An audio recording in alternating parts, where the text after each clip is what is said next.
At Arizona State University, we're bringing world-class education from our globally acclaimed faculty to you. Ranked #1 in innovation for 10 consecutive years and #2 among public universities for employability. ASU isn't just ahead of the curve, it's creating new paths to success. Earn your degree from the nation's most innovative university. Online, that's a degree better. Explore more than 300 undergraduate, graduate, and certificate programs at asuonline.asu.edu.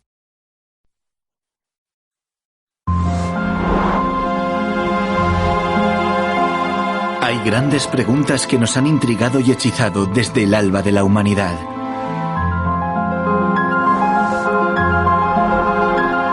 ¿Qué hay ahí fuera?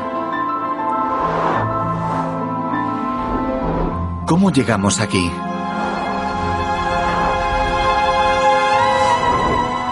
¿De qué está hecho el mundo? La historia de nuestra búsqueda para responder a esas preguntas es la historia de la ciencia. De todos los empeños humanos, la ciencia es el que ha tenido mayor impacto sobre nuestras vidas, sobre cómo vemos el mundo y sobre cómo nos vemos a nosotros mismos. Sus ideas, sus logros y sus resultados nos rodean por todas partes. Pero la historia de la ciencia ha sido moldeada tanto por lo que está fuera del laboratorio como por lo que está dentro. El poder, la pasión, la rivalidad y la pura casualidad han jugado papeles significativos. Esta es la narración de cómo la historia hizo ciencia y cómo la ciencia hizo historia.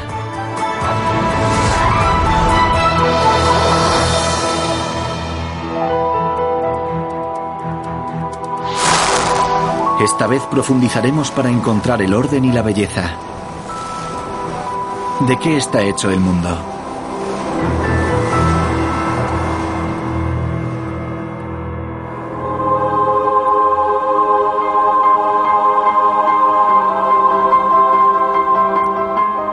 La búsqueda para entender la naturaleza de la materia y qué es lo que compone el mundo que nos rodea puede parecer una búsqueda académica y esotérica. Pero a lo largo de los milenios ha desencadenado un poder enorme y ha transformado radicalmente nuestro mundo.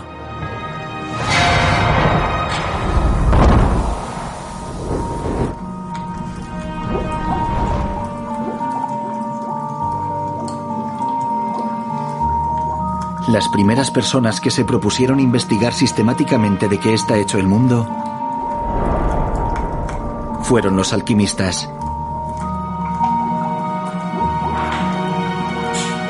Florecieron a finales de la Edad Media y trabajaron en secreto, protegiendo su conocimiento con códigos y claves.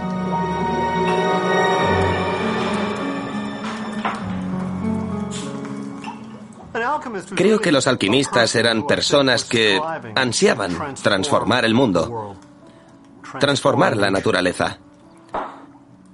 Las teorías que tenían, en las que se basaban todas sus observaciones, tenían fallos fundamentales, y eso les condujo en direcciones extrañas e inesperadas. Las ideas de los alquimistas sobre la materia y sus diversas formas derivaban de los antiguos griegos. Era un sistema de cautivadora simplicidad. Todo lo que había en el mundo era una combinación de 4 sustancias idealizadas: tierra, agua, aire y fuego.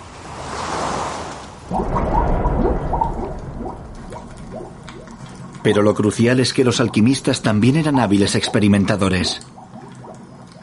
El doctor Andrea Sela intentará recrear un raro experimento realizado por uno de los últimos alquimistas,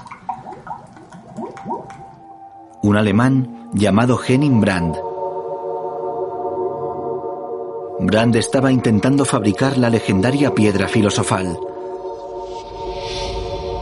una sustancia con el poder de transformar metales.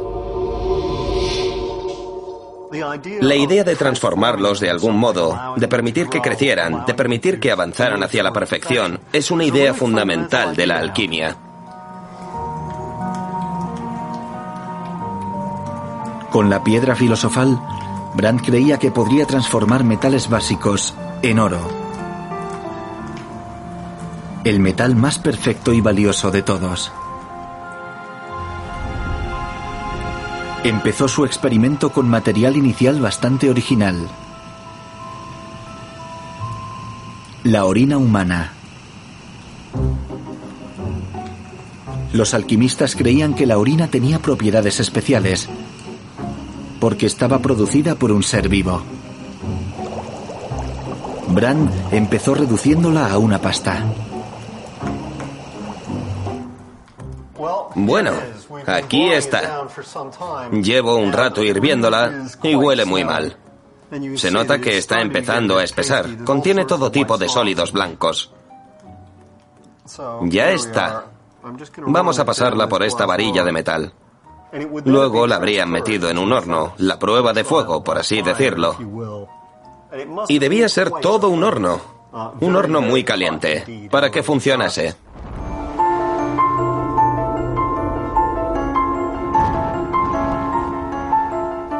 Hacía falta una gran habilidad técnica para fabricar el horno y los aparatos y controlar las temperaturas de más de 1000 grados.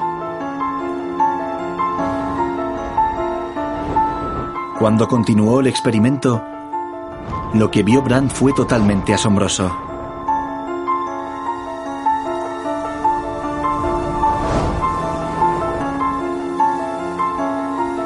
Había transformado la orina en una sustancia que nunca había visto.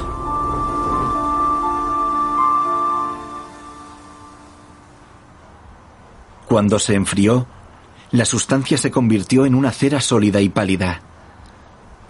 Pero lo más asombroso ocurrió cuando la quemó.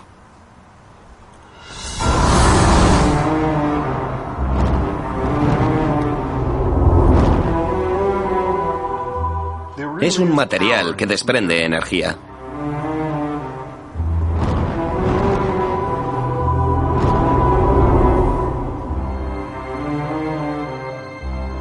Brandt, por supuesto, nunca encontró la piedra filosofal. Pero la sustancia que descubrió se llamó portador de luz o fósforo. Era muy importante. Se utilizó para fabricar cerillas. Creo que los alquimistas realizaron grandes contribuciones a lo que hoy conocemos como química. Se esforzaron por comprender el mundo y lo que consiguieron fue encontrar métodos para aislar sustancias químicas puras. Empezaron a reunir ideas sobre cómo funcionaba el mundo. Los equipos y las prácticas de los alquimistas sentaron las bases de nuestra comprensión moderna de la materia.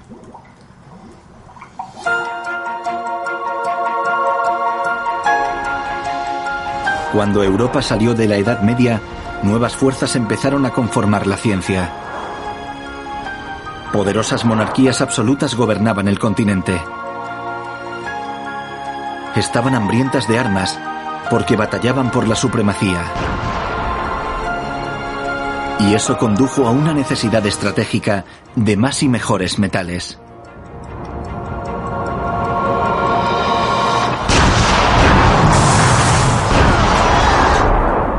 La demanda de metales era inagotable.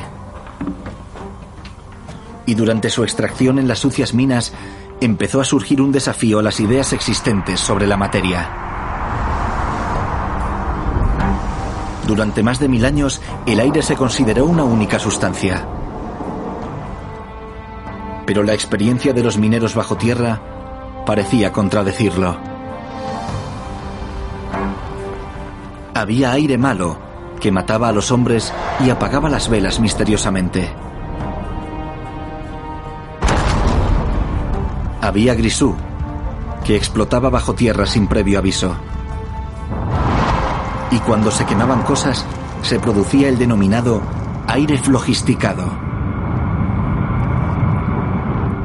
¿Pero qué eran esos tipos de aire y cuántos más era posible que hubiera? En toda Europa se realizaron experimentos en busca de respuestas.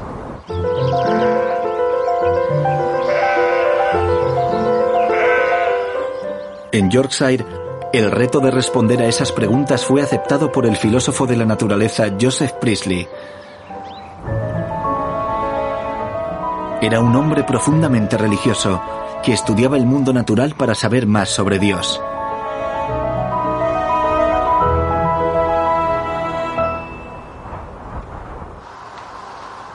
Priestley estudió los diferentes aires que emitían distintas sustancias al calentarse, entre ellas un elemento favorito de los antiguos alquimistas, el Mercurius calcinatus. Las sales de mercurio se usaban comúnmente en la medicina. Estaban muy extendidas, así que no fue una sorpresa que comenzase con el óxido mercúrico. Primero calentó el polvo a gran temperatura. Cuando lo calentamos, se observa que el óxido mercúrico se oscurece. Y empezó a cambiar. Comenzó a dividirse en sus componentes. Empezamos a ver el mercurio como un espejo plateado. Todavía es poco apreciable, pero el mercurio irá apareciendo a medida que calentemos la materia. A continuación, usando un equipo que llamaba canal neumático, Priestley recogió el aire que desprendía. Entonces estuvo en posición de averiguar cómo reaccionaba.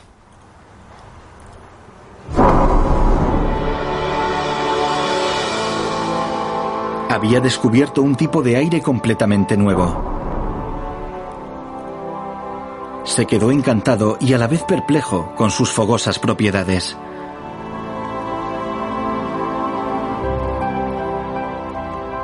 Pero son los acontecimientos que siguieron al hallazgo de Priestley los que realmente marcarían un momento crítico para nuestra comprensión de lo que compone el mundo.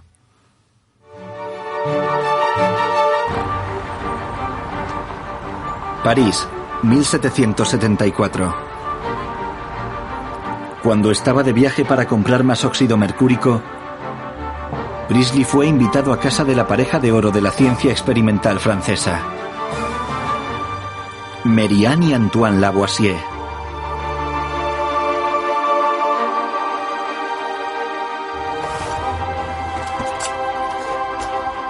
El historiador Patrice Bret ha estudiado los archivos de Lavoisier en la Academia de las Ciencias de París. Y estos documentos revelan una ambición demoledora por revolucionar la química a través del estudio de los aires. El 20 de febrero de 1773, Lavoisier escribió: La importancia del tema de los gases y los aires me anima a reanudar todo el trabajo que, en mi opinión, podría revolucionar la física y la química. Así que Lavoisier era consciente de que el papel de los gases revolucionaría por completo la química. Cuando Priestley habló a Lavoisier de su nuevo y fogoso aire, este intentó repetir el experimento de Priestley.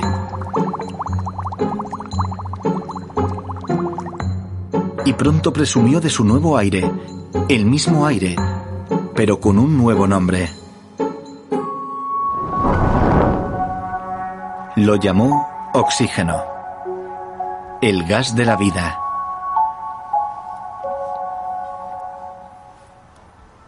Pero no fue solo el bautizo de ese gas lo que definiría la importancia de Lavoisier en la historia de la ciencia, sino también lo que hizo a continuación. Decidió realizar el experimento al revés. El oxígeno y el mercurio se recombinaron para formar óxido mercúrico. Parecía sorprendente en sí mismo, pero el dato realmente significativo que transformaría nuestra comprensión de la materia es que Lavoisier descubrió que pesaba exactamente lo mismo que cuando empezó. No se había creado nada y no se había destruido nada. La importancia de Lavoisier para la química es haber comprendido la conservación de la masa en todos los fenómenos y todas las reacciones químicas. Gracias a él y a su trabajo, el vocabulario de la química se volvió analítico. Y eso nos permitió comprender los compuestos químicos. La conservación de la masa significaba que las transformaciones de materia podían analizarse, documentarse y explicarse. Marcó el inicio de la comprensión moderna de la composición del mundo.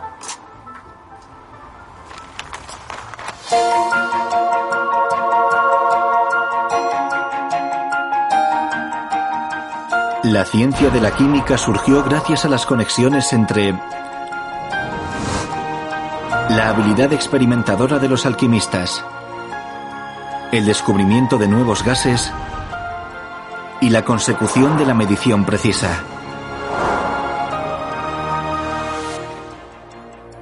La nueva química ya estaba preparada para sustituir la comprensión griega de la materia.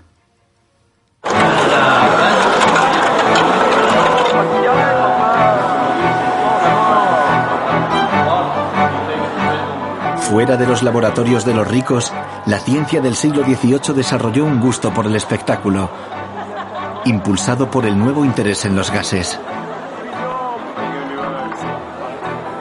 Cada año, la pequeña localidad francesa de Annonay se reúne para recrear la época en la que el antiguo sueño de subir a los cielos se hizo realidad. Al frente de la celebración están los descendientes de una famosa familia de fabricantes de papel, los Montgolfier.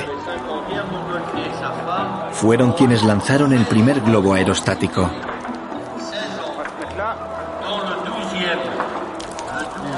Tuvieron la idea de meter aire caliente en una gran bolsa de papel, y así nació el globo aerostático. Al principio creyeron que era el humo lo que hacía que se elevase, porque el humo subía, pero luego se dieron cuenta de que era el aire caliente.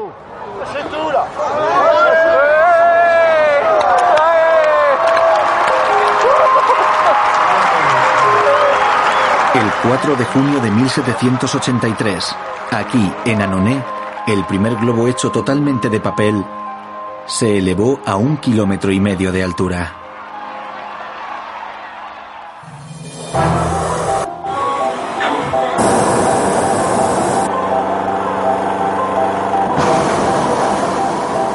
Pronto la afición a los globos se apoderó de Francia y se ofreció una recompensa por el primer globo que pudiera llevar a un hombre al cielo. Los Montgolfier se pusieron a fabricar otro globo, el doble de grande que el primero, esta vez con un fuego suspendido debajo. Es un globo maravilloso. Es una reproducción en lo que respecta al diseño, pero funciona con propano. Evidentemente, no íbamos a usar paja y madera para hacer volar este globo. En noviembre de 1783, 2 valientes voluntarios se elevaron en el aire y se convirtieron en las primeras personas que contemplaron la superficie de su propio planeta. Les pareció extraordinario. Tal vez aún más extraordinario que ir a la Luna. Era la primera vez que un hombre levantaba los pies del suelo. Fue una gran hazaña para los Montgolfier, pero desafortunadamente para ellos no duró mucho. Solo 10 días después, unos miembros de la Academia de Ciencias de París lanzaron otro globo. Este funcionaba con un gas recién descubierto, el hidrógeno. Era 13 veces más ligero que el aire y considerablemente menos peligroso que usar una bala de heno en llamas.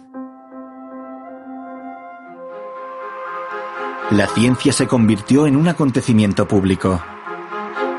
La mitad de la ciudad de París acudió a verlo. 400.000 personas miraron al cielo con asombro.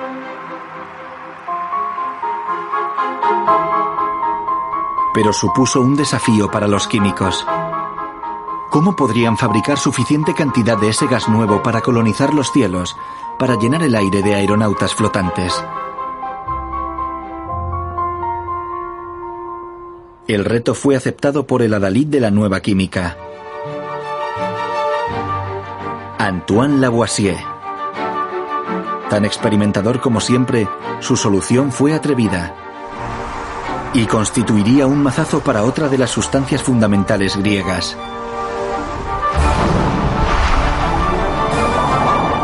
El agua. Lavoisier tenía la teoría de que el agua en realidad estaba compuesta por dos gases, el hidrógeno y el oxígeno. Y usando su nueva comprensión de la materia, diseñó un experimento para separarlos. Introdujo el agua por este lado. Dejaremos que corra por aquí. Luego la pasaba por un tubo de hierro y el tubo de hierro se calentaba al rojo vivo con esta especie de parrilla. El oxígeno del agua se combinaba con el hierro del tubo y causaba su oxidación. Tenemos un bonito zigurat de brasas encima del tubo. Y al elevar la temperatura, lo que hacemos es acelerar la reacción. Cuando se forma el óxido, el oxígeno se separa del agua y deja solo el hidrógeno. Estas burbujas no pueden ser vapor, porque el vapor debería condensarse aquí, en la parte de arriba de la espiral. Así que tiene que ser hidrógeno. Ahora, el momento de la verdad. ¿Listos? Vamos a meter dentro la astilla encendida. No cabe duda. Ese sonido es el del hidrógeno al prenderse fuego. Lavoisier tuvo éxito. Ya podían producir hidrógeno en masa. El potencial del globo de gas fue inspirador.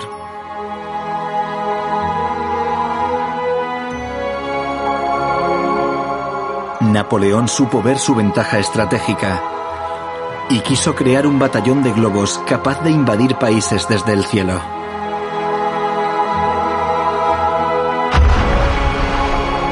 Los dos gases que componen el agua, el hidrógeno y el oxígeno, formaron parte de la nueva y atrevida visión de Lavoisier de la composición del mundo. Los elementos. 33 en total. Una lista que incluía los gases recién descubiertos. Pero no lo hizo del todo bien. También incluyó la luz y el calor. Fue un nuevo intento de definir las bases de la materia.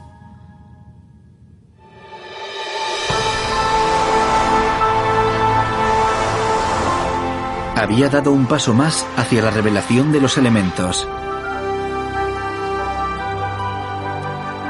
Y esa nueva comprensión de la composición del mundo, con el tiempo ejercería un gran poder.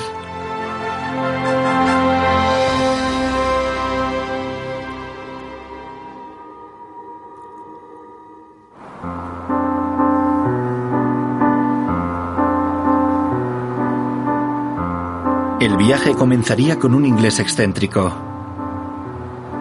un brillante experimentador con debilidad por cierta sustancia que alteraba el humor.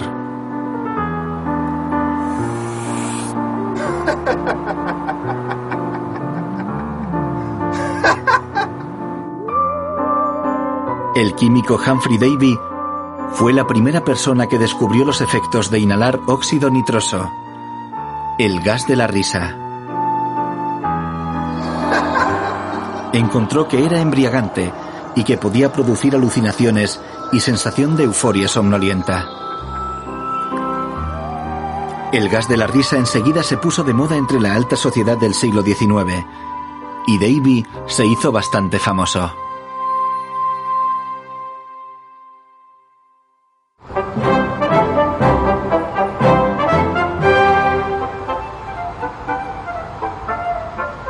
En 1801 consiguió un puesto en la Royal Institution de Londres, donde se dedicó a investigar y a impartir conferencias públicas.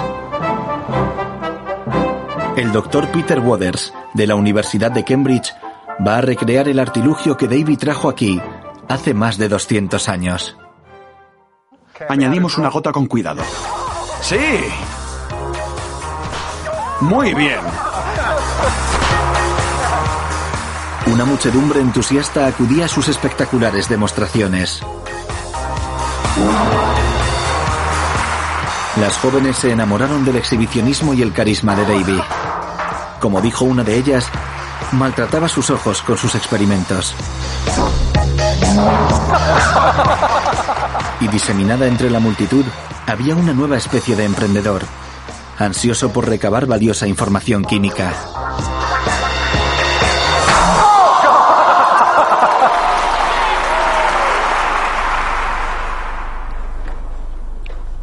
Uno de los primeros experimentos en la Royal Institution cautivó de verdad al público. Humphrey Davy realizó este experimento en esta misma sala de conferencias, abarrotada de público que nunca había visto nada igual. Davy fue el primero que descubrió un elemento usando la nueva y poco comprendida energía eléctrica. Voy a añadir un poco de potasa cáustica, de hidróxido de potasio, en este recipiente. Tenemos que fundirlo, porque no conduce la electricidad a menos que esté fundido. La primera vez que lo hizo, Davy no tenía ni idea de lo que iba a descubrir. La electricidad pareció disgregar la potasa fundida y reveló uno de sus componentes. Un elemento con un resplandor morado. Lo llamó potasio. La llama morada se debe a la reacción del potasio cuando se forma. Reacciona con el oxígeno del aire y produce instantáneamente este humo blanco.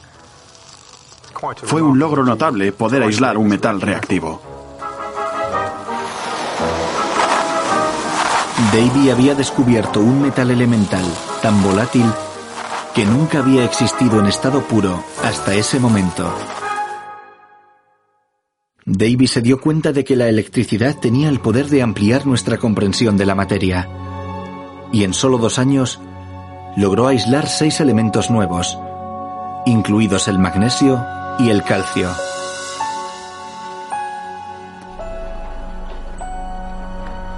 Pero quizá su mayor contribución a la comprensión de la materia de la que está hecho el mundo fue sacar la química del laboratorio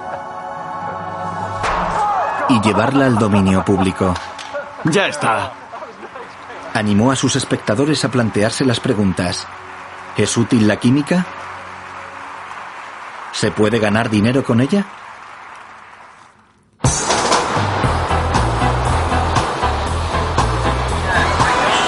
La química estaba destinada a convertirse en una potencia mundial.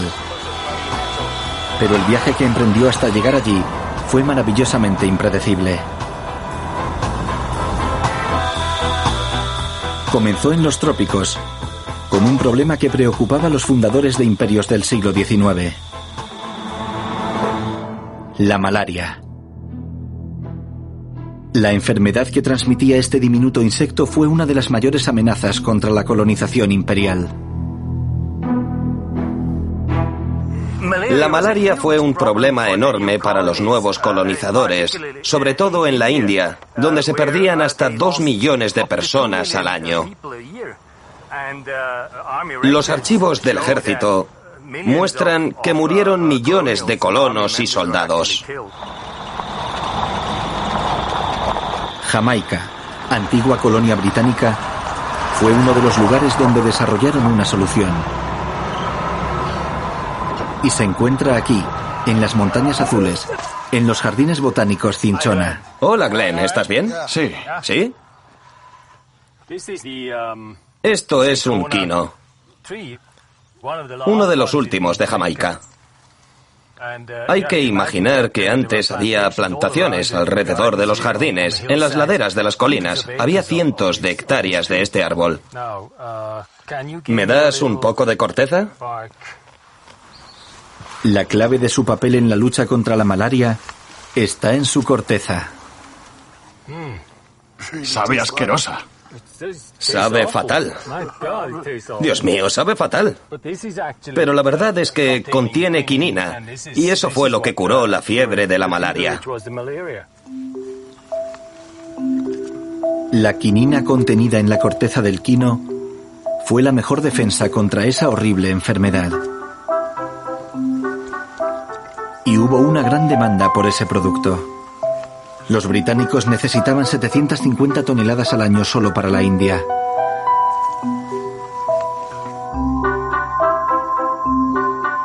Así que se crearon plantaciones en todo el mundo para cultivar ese árbol.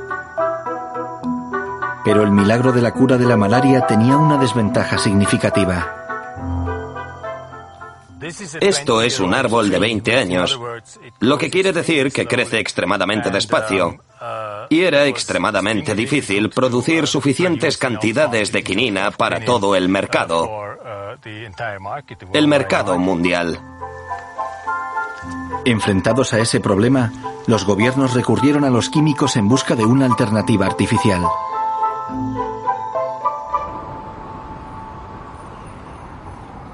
El reto de fabricar quinina artificial fue asumido por el joven William Perkin en un laboratorio provisional del este de Londres.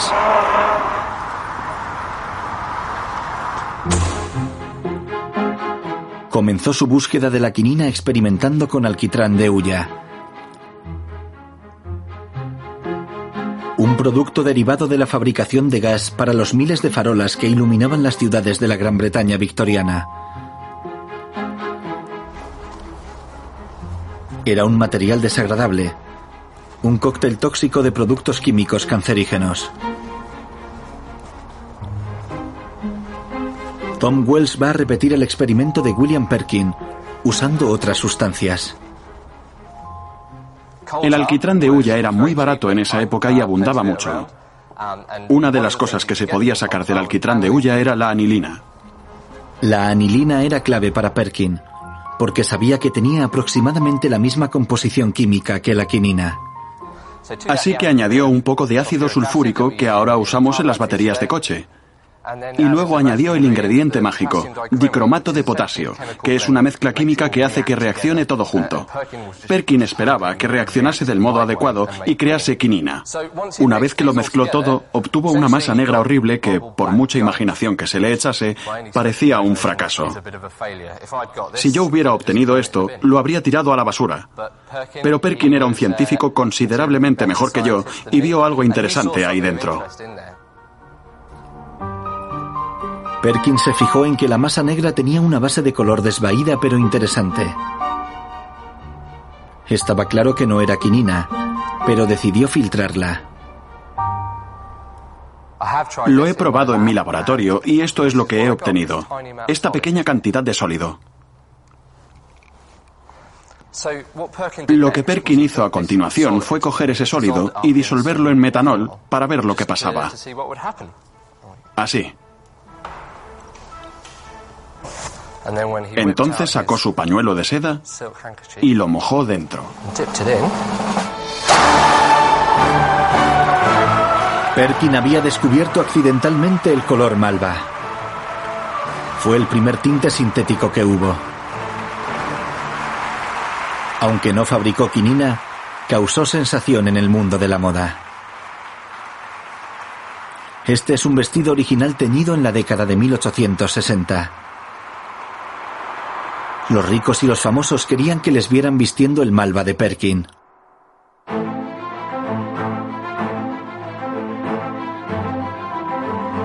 En la década de 1870, su fábrica ya producía toneladas de tinte al año. Añadió a su catálogo de vivos colores el verde Perkin y el violeta Britannia.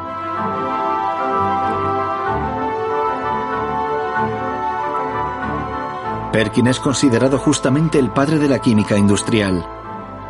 Pero el liderazgo pronto lo asumió Alemania, donde los químicos industriales aprendieron a fabricar amoníaco, que a su vez les condujo a los fertilizantes artificiales que sostienen a la población mundial en la actualidad.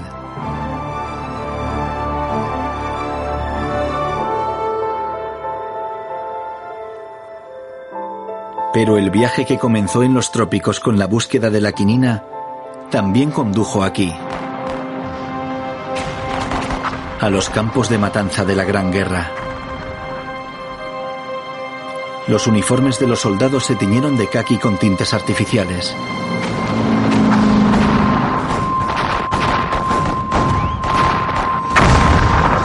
Los explosivos se produjeron con el mismo proceso empleado para fabricar fertilizantes. Nos trajo los horrores de un gas venenoso, el cloro. Un gas empleado en la industria de los tintes que había iniciado Perkin. Hay quien ha descrito la Primera Guerra Mundial como una guerra de químicos.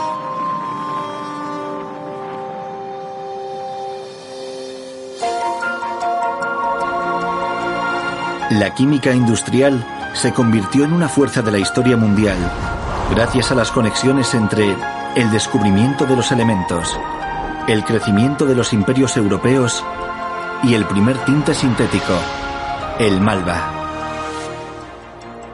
Pero la búsqueda para saber de qué está hecho el mundo distaba mucho de haber concluido. En las universidades de todo el mundo, los investigadores intentaban averiguar de qué podían estar hechos los propios elementos.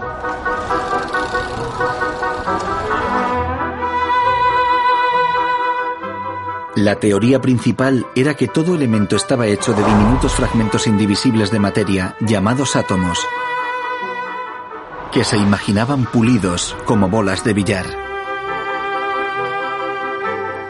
Y esos átomos de distintos elementos se juntaban para componer todo lo que se puede ver o tocar. Solo había un problema bastante complicado con esa teoría: demostrarla. Eran demasiado pequeños para poder verlos. Una de las primeras pruebas del mundo teórico del átomo procedió de una fuente gloriosamente inesperada: del mundo de lo sobrenatural.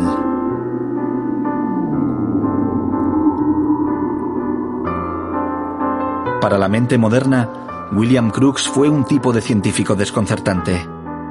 Sus intereses oscilaban entre el hallazgo de nuevos elementos y la investigación del mundo de las sesiones y apariciones espiritistas. En esa época había informes y fotografías que afirmaban aportar pruebas sobre la levitación, el ectoplasma y la comunicación con espíritus. Crookes se dispuso a investigar científicamente esas afirmaciones.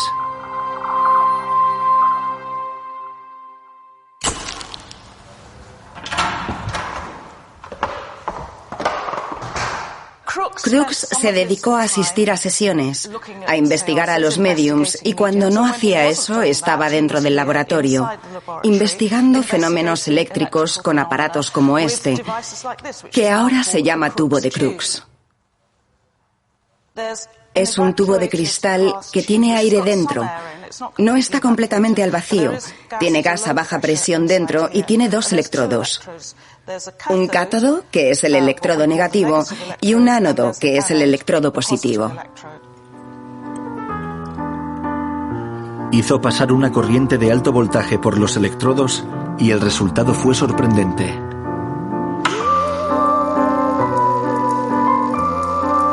¿Era una emanación espiritual? Crookes era un experimentador cuidadoso. Descubrió que el rayo podía doblarse con un imán, sugiriendo que su naturaleza era en cierto modo eléctrica. Es una prueba clara de que haya lo que haya dentro, está cargado eléctricamente. Para averiguar más, a Crookes se le ocurrió un plan ingenioso. Se puso a fabricar un nuevo tubo con una modificación adicional: una diminuta rueda de paletas. Voy a encender el interruptor para ver si funciona.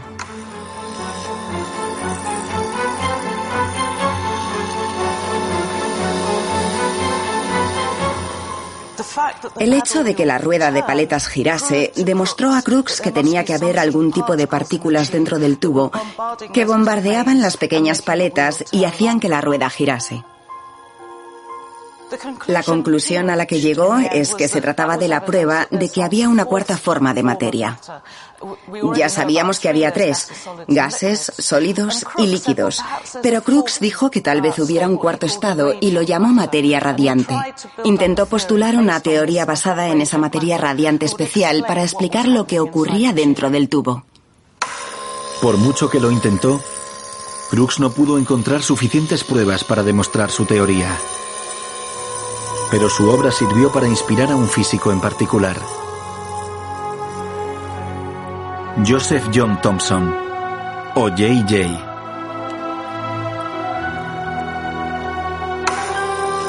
Fabricó versiones más precisas y sofisticadas del tubo de Crookes. Y con ellas consiguió calcular que las partículas que hacían girar la rueda eran sorprendentemente más de 1000 veces más pequeñas que un átomo. Las llamaron electrones. Fueron las primeras partículas subatómicas que se descubrieron. Fue un logro que granjeó a J.J. Thomson el Premio Nobel de Física en 1906.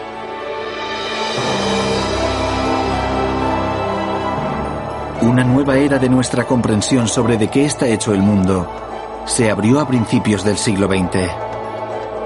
El mundo estaba hecho de átomos.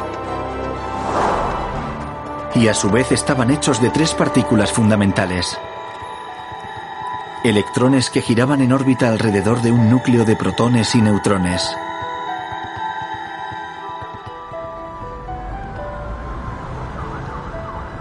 La Catedral de San Pablo de Londres es un lugar adecuadamente grandioso para darnos una imagen del mundo del interior de un átomo.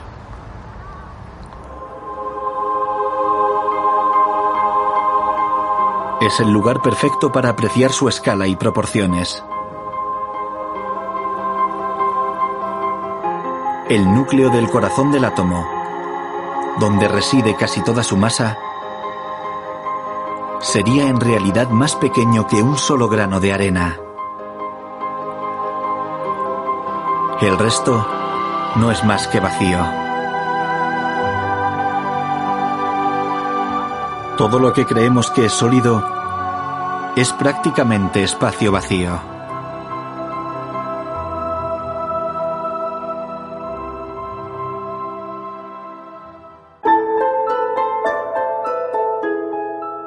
El otro aspecto extraño del interior de un átomo es que no se rige por las leyes tradicionales de la física. La teoría atómica temprana consideraba el átomo un minisistema solar, en el que el núcleo era el Sol, y los electrones, los planetas orbitando a su alrededor.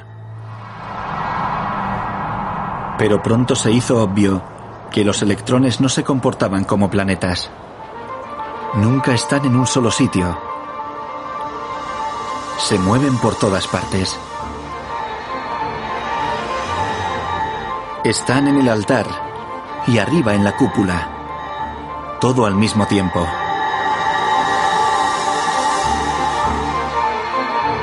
Hacía falta una nueva teoría para explicar el extraño mundo del interior del átomo. El comportamiento de los electrones no se podía describir con certidumbres, sino con probabilidades. No se puede saber dónde están los electrones, sino dónde estarán probablemente. La nueva teoría se conoció como cuántica.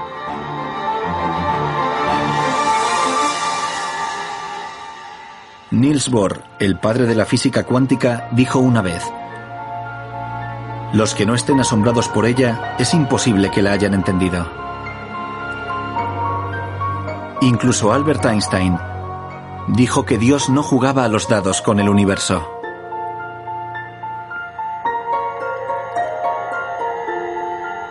Pero la teoría cuántica es, sin embargo, la base de la sociedad tecnológica moderna.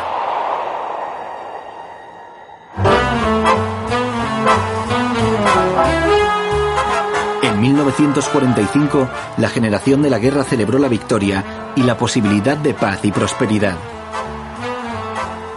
Soñó con cómo la tecnología mejoraría su vida. Y detrás de muchos de esos sueños estaba la ciencia del electrón. Fue un mundo totalmente nuevo. Y lo que lo hizo posible fue esto: las válvulas. Parientes lejanos del tubo de Crookes, eran en esencia una forma de controlar los electrones. Fueron la base de la industria electrónica. Se utilizaron para amplificar las señales eléctricas de las radios y centralitas de teléfonos y para conmutar las señales binarias de los primeros ordenadores. Se fabricaron millones. Pero por desgracia, tenían varias desventajas. Eran grandes, requerían mucha energía, se calentaban mucho y eran increíblemente frágiles. Pero el extraño mundo de la teoría cuántica les proporcionaría un sustituto. La teoría cuántica alcanzó su madurez en el laboratorio de una empresa de teléfonos. El laboratorio de Bell buscaba una forma mejor y más barata de conectar a los estadounidenses, y para lograrlo necesitaba reemplazar la válvula. Su equipo de investigación estaba dirigido por William Shockley, un individuo elegante, listo y bastante difícil, pero que logró dar con una solución cuántica. El primer transistor del mundo. Parece sencillo, pero no se puede fabricar este aparato únicamente sabiendo que los electrones existen. Hace falta saber cómo se comportan. La teoría cuántica permitió al equipo de Shockley predecir cómo se comportarían los electrones de distintos materiales, con el fin de poder diseñar un aparato de estado sólido que pudiera amplificar y conmutar las señales electrónicas, igual que una válvula.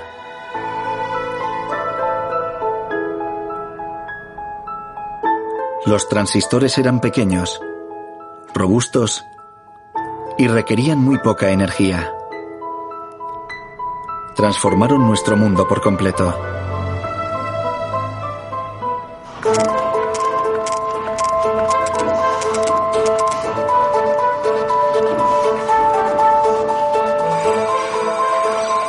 Y en solo 60 años hemos llegado a esto. Microprocesadores que contienen miles de millones de transistores.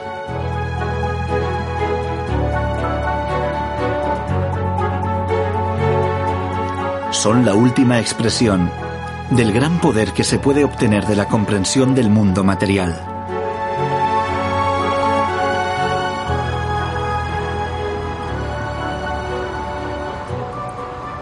Profundizar en la materia ha cambiado indudablemente nuestra sociedad. Los edificios en los que vivimos, la forma en que viajamos, cómo nos comunicamos. En definitiva, nuestra forma de vida es en gran medida producto de nuestros intentos por comprender de qué está hecho el mundo.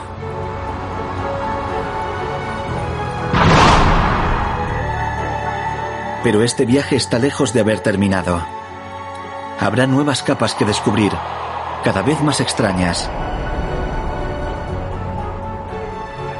Podría ser que lo que ahora nos parece raro, lo es porque simplemente todavía no lo entendemos.